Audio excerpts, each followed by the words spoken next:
dinner, right, with Josh Kushner, Jared Kushner, and Ivanka. I'm always saying her name like that. So we know what that means. That's a different ring to it. Go ahead, continue. No, me and Ivanka, nothing never happened. But I hung out with you and Jared one time. Yeah, it's so funny though, because me and Drake, you know, before Donda came out, we met up at the studio, and the 80% of the time I'm just talking about how much I love Future and how I want to work with him, and how, you know, he's, you know, the most influential, you know, artist of the past 10 years. He had the most number ones in history now, but Wait For You, so we was right about that, right? So, and he says, yo, I just want to tell you, you know, nothing ever happened, you know, with Kim. Who, Future? No, this is what Drake told me. Oh, I'm only talking to Drake about Future, really. Like, okay. I'm like, yo, I love Future. This is after y'all squashed the beat, after the concert? This is when we were squashing it, right? Okay. This is when we squashed it twice last year. In the beginning, and then when me and Jay Prince went to go see him. I got another funny story about that. I would love to So, you know, Jared Kushner asked Steve Stout, like, yo, just tell me, like, did Ye fuck my wife? And Steve Stout was like, no, Ye never did nothing. So when I went to the White House, I saw Jared. I was like, yo, I want to just tell you, nothing ever happened. He's like, yo, I don't know what you're talking about. I was like, yo, and I grabbed him by both shoulders, and I was like, yo, Jared, nothing's ever happened. And he said, yo, thank you for saying that. Okay, so when I saw Drake, we was in the parking lot, we were talking, and he said, yo, I just want to tell you, yo, nothing ever happened. And then I said, yo, thank you for saying that. When did I become Jared Kushner? I didn't know where this was going. I did not know where this was going. You had me scared for a second. Hidden Hills. Give your wife the chills. You know, so, okay, so... You gave me the chills. What's your I got it. All right, so this is why we're gonna win for 2024, okay, bro. Let's go. This truth. The truth, because every man got their truth. Right. Every man could be the victim or the victor. You either one, you know, you cheat with somebody, you're getting cheated on. You know, you either the victim or the bully. Like, it depends on the situation you're in, and I just want to show you that situation.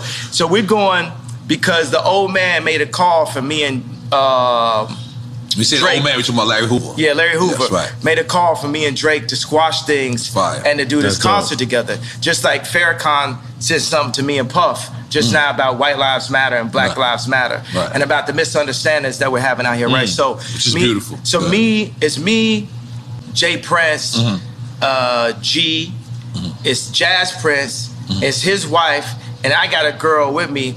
And I'm like, damn, my bitch not as bad as Jazz's wife. Were you saying this out loud?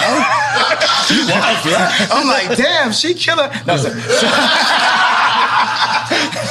so anyway, so Dave Chappelle has a concert that night. The night where we're going to, so we're seeing like, yo, can we go chop it up with Drake and then make it to the Dave Chappelle joint and go by the house?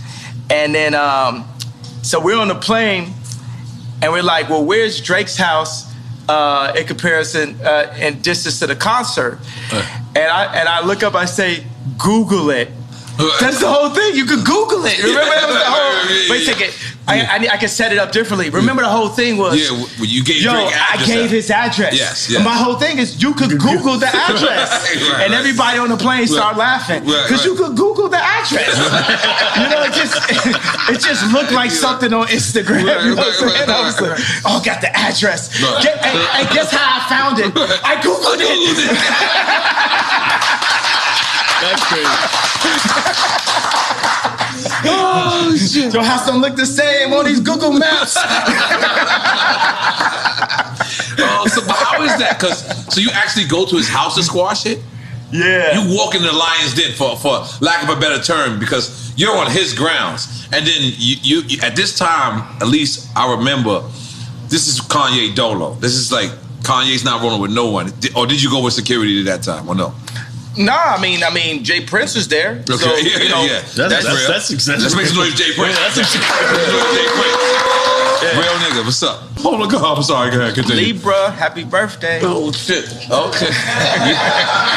Ye is out there, let's go. Speaking of that, are you single? Are you back in the market? You finger popping out there? What you doing? What you doing out there? Yeah, you know, I'm the type of person I'm gonna go from girlfriend to girlfriend. Like I like focus. You know, I like to, like I say, would it amuse you if I amused you? Like I like to make a girl my muse. I like to take them and, you know, take them overseas or something like that. I like to get them Birkins. I might even get a girl a house. You know what I'm saying? I'm just on some like ridiculously rich shit. You know what I'm saying? I just do everything.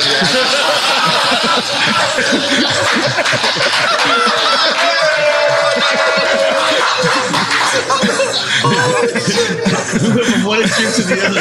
Don't step over the homeless guy to get the Gucci. And I'm like, remember, we gotta go back to Gap. No, because we can't have them homeless. We can't have them homeless. No, but one day. ridiculously rich shit. One day I'm singing one of my favorite songs. I'm like, your life finna change right now. That was about Cheney. Okay. Dick Cheney? Wait a minute. What? No, but I was singing it. No, at first, you know, the funny thing, it was about Stas. And then Stas, Kylie's friend, and she was scared to come down to the studio because you know, her life was finna change right now? Because the Kardashians got her threatened. So then I just took her name off. Really? Yeah.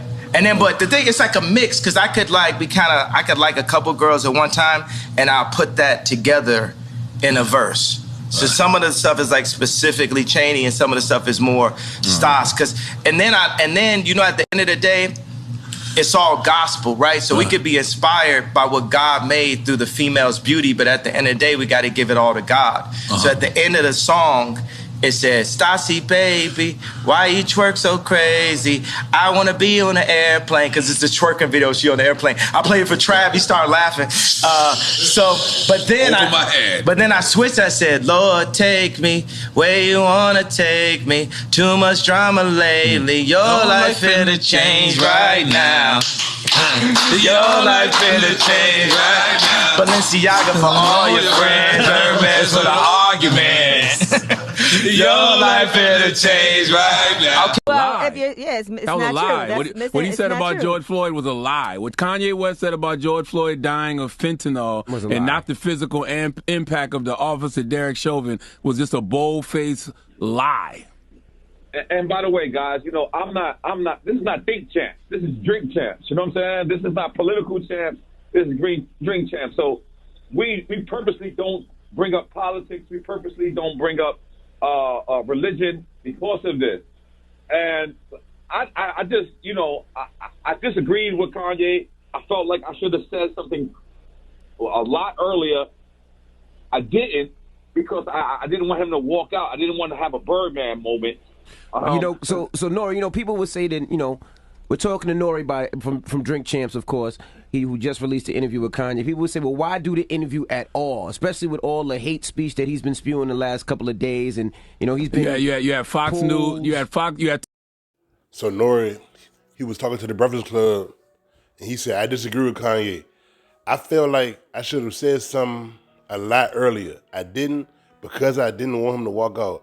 I didn't want to have a Birdman moment." So he's saying it was all about views. When he was getting all the backlash yesterday, he said, "My Ye interview got more views than football, haha." Then Chuck English said, "Drink Champ starting to age like verses." And then Nore said, "Relax, we all make mistakes. I'm sorry, my fault." Sean King, Dr. Umar, Rizza Islam, where you at? So now, because he getting all the backlash, he want to try to reach out to the pro-black people of Islam and apologize. But he knew when he first got the call, I don't know if Kanye West asked to be up there or Nore reached out, but when he first got the opportunity, he could have told Kanye, like, yo, out of respect, out of love, I gotta turn down the interview request. But I guess he was looking at it from like a rating standpoint, thinking this interview gonna be one of the biggest interviews ever. It's gonna elevate our platform. And I think it did the opposite. Even though the numbers is going crazy. When I check the view count on YouTube, it's over 1 million views already. It's trending all over YouTube. But as far as it growing this platform, I don't think it's doing that, because he got on there talking about George Floyd. He got on there, he was doubling down on his anti-Semitic comments. He was going in on Diddy, Meek Mill, Drake, Kim Kardashian. He was going in talking his shit. But I get, from an interviewer standpoint, you can interview somebody but not agree with what they saying. And just like Nore said, he said he got a good relationship with Kanye. So I guess that's why he ain't feel like he wanted to turn it down. But he was literally being Kanye West yes man. And he straight said, I didn't want to go against nothing Kanye West said because I didn't want him to walk out. So what did that tell you? Anybody who was Kanye West's quote unquote industry friend or friend in real life, if they go against the bullshit he's saying, like, it's not 100% bullshit, but a lot of it is. So if you go against the bullshit he's saying, he will cut you off. I don't want to be around nobody like that. Somebody like that, you can't tell him right or wrong? No. It's literally no reason to be nobody yes man. I don't care. Unless you're getting paid by the motherfucker, then that's an exception. Like, look, he paying me. I ain't got no choice but to say yes to this nigga. But if you not on Kanye West's payroll and you genuinely his friend, you try to give him some advice, he gonna cut your ass off. So you gotta let people like that just live on their own, do what they gotta do, man. But what y'all think about what Nore said, man? Y'all let me know in the comment section, boy. Be make sure to come subscribe. I'm out.